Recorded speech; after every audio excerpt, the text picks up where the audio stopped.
What's up, everybody? Happy Cinco de Mayo, or if you're a Star Wars fan like I am, Revenge of the Fifth. And I wanted to get this video out before the day was over.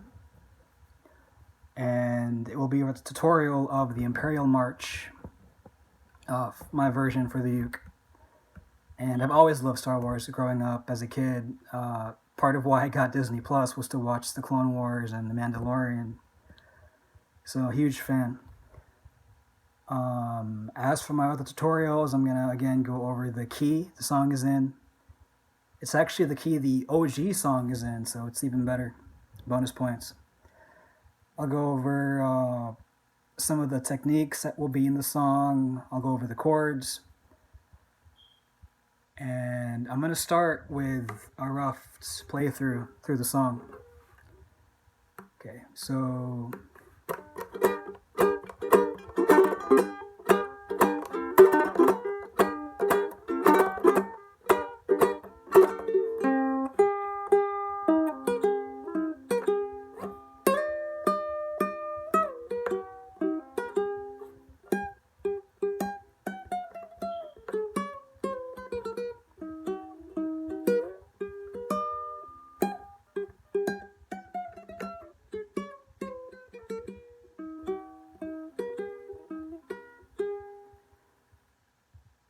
that's where I'm going to stop. It's an awesome song. It's Darth Vader's theme. And first, the key. The song is in the key of G minor, which works great for the ukulele because we're going to make use of the open G string and make the fretting hand easier to play with. Only worrying about 3 strings for the most part. And in my opinion, the first part of this is the hardest because you want to get the strumming pattern kind of like a rough drill march.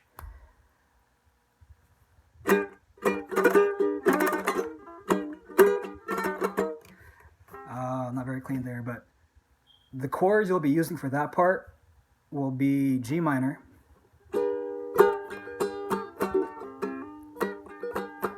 and then it'll go to D major.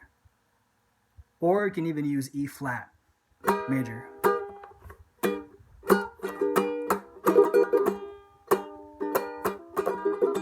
So I'll play like a simpler version to make it easier for all of us.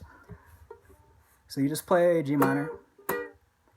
But the way I play G minor is with all 4 fingers, where I do the typical G minor, but then where I use index on the first fret of the A string, middle finger on second fret of the C string, but I changed it up a little bit where I have the pinky on the 3rd fret of the E string, which frees up my ring finger to go to 3rd of the G string. So I'm hitting every single string, I'm fretting every single string, and the reason why is so I can play chords like this, that very short staccato style. And a couple of videos ago, I made a tutorial talking about partial muting and muting in general. And that was in that video. And also a video before that, I think there was a video I made talking about ways to strum in general, and I covered that there too. But that's where you have all strings fretted. That way, when you play a chord, you can release the pressure in your fretting hand to make the chord stop. So the beginning part, I like to have short chords for that part. If I weren't doing that style, it would just sound like,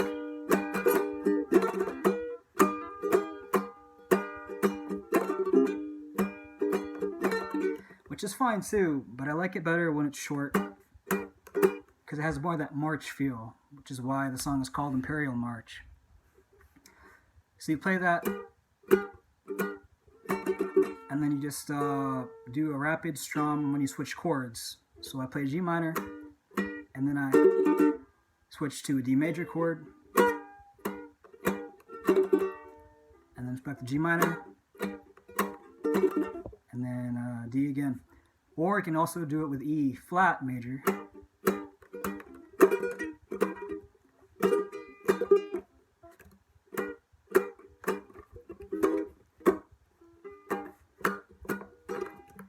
but I think it sounds better with D major, which is just personal preference. But anyway, you go through that part, and then you switch to D, and then G minor, back to D, and then comes the easier part, which is just the finger picking.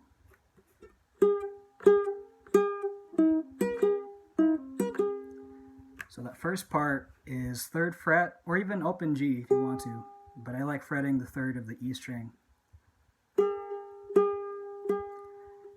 And then you fret 3rd of the C string, and then 1st of the A string,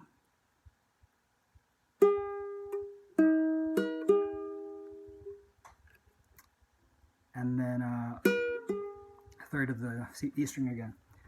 And when I pluck fingers, my style is pinky to anchor, and then thumb handles the G and C strings, and then index finger handles the E string, and then middle handles the A string.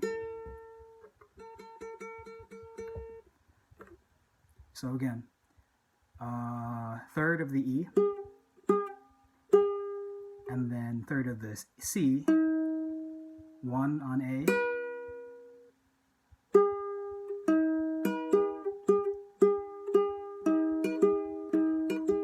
to make it easier, you can actually just lay your fretting hand like this, having everything already fretted, and then just plucking accordingly.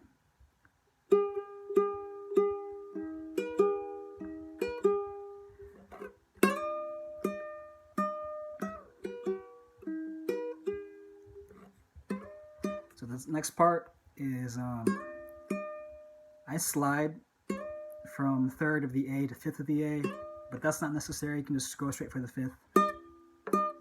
And then you pluck 6th of the A, and then 1st, and then 2nd of the E string.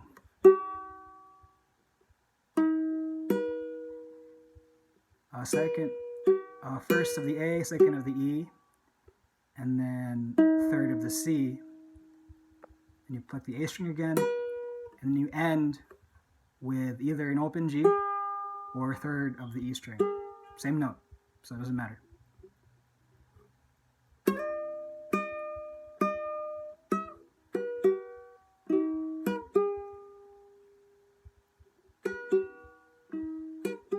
So this right here is actually an E flat minor chord.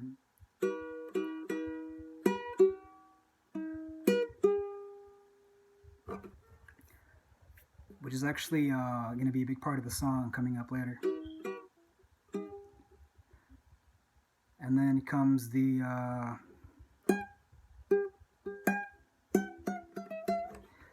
so it's going to be a chromatic scale going down the neck for a big part of this part. But it starts with an octave G. So the easiest way to play an octave G is to bar the 7th fret, and then I play a pinky on the 10th fret. So if you pluck the C string, that's actually playing a G note, and then if you pluck the A string, that's also a G note, an octave up. So it's an octave G. You play the top, bottom, top again, and you go down, 9th fret, 8th fret, and then 7th, 6th, 7. I use my middle finger to quickly hit that part.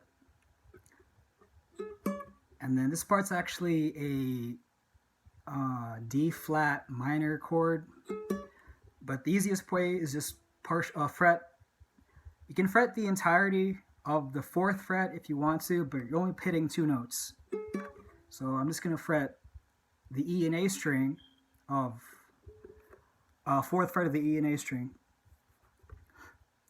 and then I pluck the E string and the A string. So, and then E A, and you go down, 3rd fret, and then first open 1st on the A string.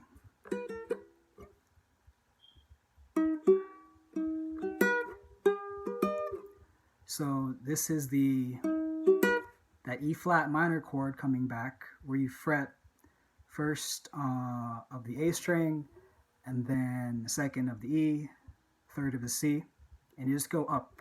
You pluck the C, E, A strings.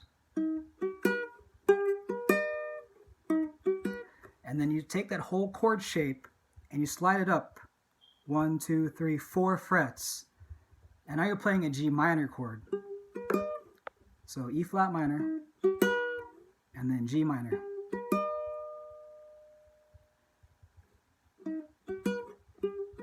So again, from octave G,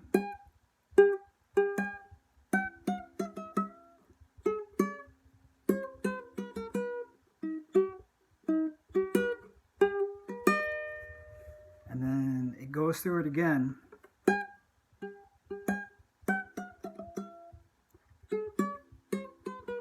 That's part the exact same. That's what we just played. But it ends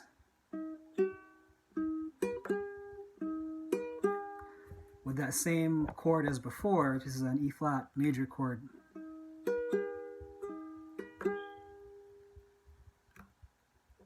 Where you have first of the A string, and then the second, the third of the C and E strings. So this is a simplified E major chord. And you play C string, A string, E, and that's how you end the song, at least that part of the song. So something quick, hopefully it helps you guys. If you have any questions or comments, feedback, please let me know. And as always, any requests for other songs I can do in the future, just let me know as well. Hope you're having a safe Cinco de Mayo, Brenda the 5th. And take care, keep practicing.